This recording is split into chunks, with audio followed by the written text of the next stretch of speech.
हमारा राबिता हो चुका है। मोहतरमा निरुपमा कोथरू जी है, जॉइंट सेक्रेटरी है और मिनिस्ट्री ऑफ माइनॉरिटी अफेयर्स में। चूंकि from the kingdom of Saudi Arabia हमारा राबिता इनके साथ हो चुका है।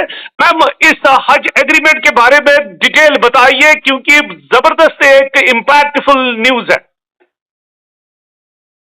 जी, तो जैसा आप जानते हैं, जो एनुअल हज पिलग्रिमेज है for Muslim population all over the world सबसे बड़ा पिलग्रिमेज है। तो हर कंट्री से लोग आते हैं, तो जाहिर सी बात है हमारे भारत से भी बहुत लोग जिनकी कैपेबिलिटी है, जो अफोर्ड कर सकते हैं और जिनकी सेहतमंद हैं जो लोग, वो आना चाहते हैं। मगर क्योंकि नंबर बहुत ज़्यादा होता है तो सऊदी अरेबिया गवर्नमेंट इसको कंट्रोल करती है और हर कंट्री को एक कोटा देती है।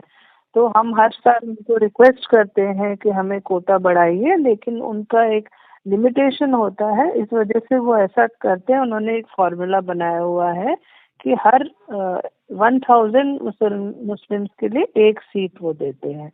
तो इस हिसाब से उन्होंने हमारा कोटा, हमारे पिछले सेंसस 2011 के हिसाब से 17 करोड़ मुसलमान भाई बहन हैं हमारे भारत में। उस हिसाब से उन्होंने हमें इस साल कोटा दिया है 1,75,025 का। हम उसके लिए इनको हमने कहा है कि इस साल नहीं तो अगले साल जरूर इसको बढ़ा के 2 लाख करें, क्योंकि सेंसस हुआ नहीं है अभी 2021 में कोविड की वजह से। और फिर भी हमारा नंबर काफी अच्छा है, ये सिर्फ इंडोनेशिया और पाकिस्तान के ही पीछे हैं हम लोग। और ये 1,75,000 में से एक 1,40,000 फर्स्ट टाइम पिलग्रिम्स के लिए रखा है, कि जो कभी नहीं गए हैं और जो वेल टू डू ज्यादा नहीं हो, उनकी हर तरह से फैसिलिटी करने के लिए उनके लिए यही हमारी मतलब एक कोशिश थी। और ऑनरेबल मंत्री जी स्मृति ईरानी जी खुद आना चाहती थी, क्योंकि खासकर वो लेडी पिलग्रिम्स के लिए बहुत उनको ख्याल है और रखना, वो इंश्योर करना चाहती थी कि यहाँ उनको हर तरह की सहूलियत, हर तरह की मेडिकल फैसिलिटी मिले, सेफ फील करें। लेडीज हैं, खास करके जो थोड़ा एजड लेडीज हैं। और इस सिलसिले में एक और बहुत अच्छी हमने पहल की थी पिछले साल। मोर देन 4,000 लेडीज बिना महरम, जो ये मेल कंपेनियन होता है, उनके बगैर भी लेडीज और काफी एजेड लेडीज भी गई थी इंडिया से, और इंशाल्लाह इस साल भी जाएंगी। ऑलरेडी 6,000 एप्लीकेशन लेडीज की आई हुई हैं जो अकेले जाना चाहती हैं। तो इन सब के लिए बात करने के लिए खुद मैडम आना चाहती थी सऊदी अरेबिया हज। यहाँ पे जो माइनॉरिटी मिनिस्टर है उनके साथ बहुत अच्छी मुलाकात हुई। और उसके बाद मैं भी चाहते थे हम लोग दूसरे देशों से सीखें, तो तुर्की के साथ, मलेशिया के साथ ऑलरेडी मैडम ने बायलैटरल मीटिंग की और बहुत सारे आइडियाज एक्सचेंज किए। और आज भी एक हज और उम्रा कॉन्फ्रेंस है, उसमें भी मैडम शरीक होंगी। और हमारी तरफ से मतलब भारत की बहुत अच्छी उन्होंने लीड किया है। तो सऊदी अरेबिया में बहुत अच्छा रिसीव हुआ हमें। मैम यहाँ पे पूछना चाहूंगा, पहली बार हमने देखा है कि भारत सरकार ने ये जबरदस्ती इनिशिएटिव लिया है और आप खुद है वहां पे, मंत्री जी है या दूसरे मंत्री जी भी। मैम, कितनी बड़ी बात है हज एस्पिरेंट्स के लिए, और जो आपने महरम के बगैर जो वुमेन पार्टिसिपेशन के हवाले से आपने इस बात पे जोर दिया, क्या उनका नंबर भी अब बढ़ने वाला है? बिल्कुल बिल्कुल, मुझे लगता है इस साल हो सकता है हम लोग 7-8 हजार कर लेंगे, क्योंकि 6,000 एप्लीकेशन ऑलरेडी आ गई हैं। जैसा आप जानते हैं 10 मई से फ्लाइट चालू हो जाएंगी।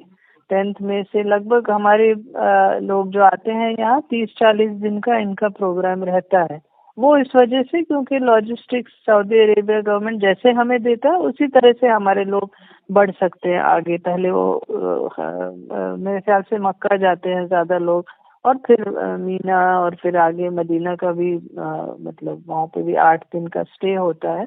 तो हमने बिल्कुल पॉइंट टू पॉइंट सब चीजें खुद देखी। मैडम खुद गई, मुरलीधरन सर भी साथ थे, हम सब लोग मेरे कलीग बख्शी जी हैं जो जेएस हज हैं माइनॉरिटी में, हम सब लोग हज टर्मिनल गए, वहाँ सारी फैसिलिटीज खुद चेक की। हमारे कॉन्सुलेट के सभी लोग, पूरी टीम साथ में आई कि जब में कोई भूल चूक नहीं होनी चाहिए। अप्रैल के महीने तक सारे अरेंजमेंट्स यहाँ इस तरह वो करना चाहते हैं कि यात्री जब आए वहाँ से उनको असुविधा कम से कम हो, क्योंकि जैसा आप जानते हो उस वक्त गर्मी भी बहुत ज्यादा बढ़ जाती है यहाँ पे। मैम तो वो ना आखिर पे मैम इतनी है कि आखिर पे बीमार रहते हैं। जी जी जी मैम, सबसे पहले हम आपका शुक्रगुजार हैं, आप सऊदी अरबिया से केएनएस के साथ ये बात कर रहे हैं।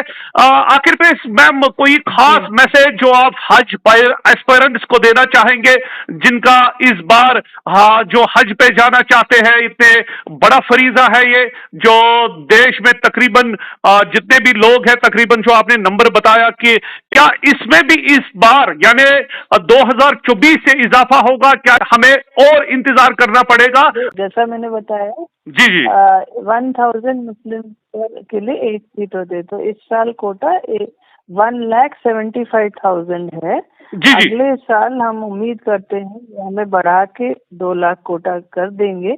लेकिन एक खुशी की ये बात है कि जेएनके के लिए खास करके बहुत अच्छी हज पॉलिसी हमारी बनी है। मैं अपने कलीग से अभी ये कंफर्म कर रही थी, पिछले बार भी हमारे जेएनके से खास 12,000 लोग गए, जो बहुत बड़ा नंबर है। किसी भी स्टेट में इतना बड़ा नंबर कम मिलता है आपको। इसमें सब लेडीज और 70+ एज की सब थे।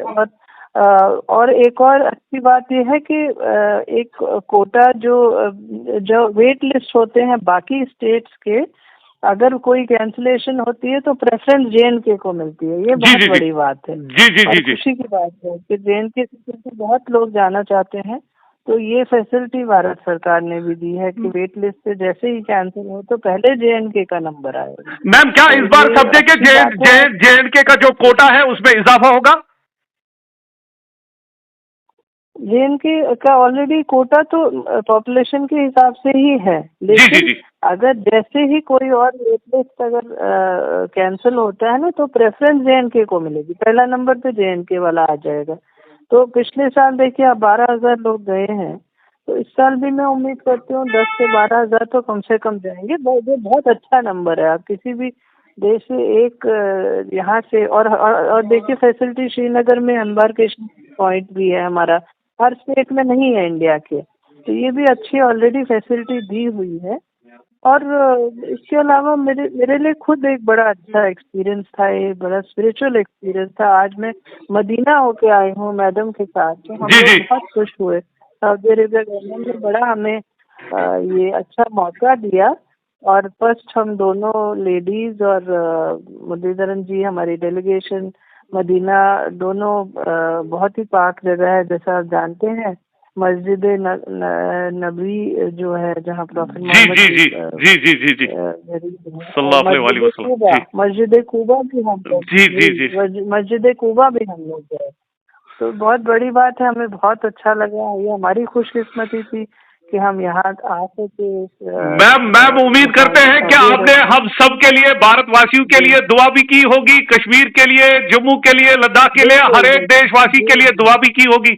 जी जी जी बिल्कुल बिल्कुल। मैं तो हमेशा सबसे पहले तो अपनी कश्मीरी भाई बहनों को ही याद करती हूँ। तो जी मुझे जी भी बड़ा अच्छा लगा और इंशाल्लाह आज बहुत अच्छा होगा। और कश्मीर से ज्यादा लोग हमारे आके हर तरह की फैसिलिटी मिलेगी। मैं उनसे गुजारिश करूंगी जब भी कोई दिक्कत होती है तो यहाँ कॉन्सुलेट की हमारी बहुत अच्छी टीम है। हमारे एम्बेसडर हैं, सीजीआई हैं, तो सुहेल है हमारे एम्बेसडर, सुहेल खान है। और कौंसल जनरल भी बड़े अच्छे हैं, शाहिद हैं। बहुत बड़ी अच्छी टीम है, बड़े हेल्पफुल लोग हैं, प्यारे लोग हैं। और वो हमेशा मदद करने के लिए आपके तैयार हैं जब भी कोई दिक्कत हो। खुदा न करे कोई दिक्कत हो, लेकिन जब भी हो, जितने हज के लिए आते हैं हमेशा कॉन्सुलेट के लोगों को ढूंढे। और यहाँ पे पुलिस फोर्स भी एक उसके भी लोग आएंगे। ये जो हमारे मददगार होते हैं वॉलंटियर्स, उनका नंबर, खादिम का नंबर भी बढ़ा रहे हैं इस साल। ऑलरेडी 500 थे पिछले साल। और हमारे डॉक्टर वगैरह पूरी टीम आती है, 150 लोग करीब वहीं से आते हैं इंडिया से। तो हमने ये सब बढ़ा दिए हैं नंबर्स। एक सेंट्रल आर्म्ड पुलिस फोर्स है, वो लोग आएंगे। सेफ्टी के लिए, हमारे लोगों के लिए। और हम अभी खुद होटल वगैरह देख के आए मदीना में, तो बड़े अच्छे इंतजाम किए हैं हमने। And I wish all the best सभी। चलिए मैम, आपने इतनी तफसीलात हमें दी। उम्मीद यही करते हैं कि ये जो 1,75,000 का कोटा है, ये आपकी कोशिशों की वजह से 2 लाख तक जल्द अज जल्द पहुंच जाएगा। आपने प्यार से, खुले जहन से कश्मीर न्यूज सर्विस के साथ बात की, आपका बहुत बहुत शुक्रिया।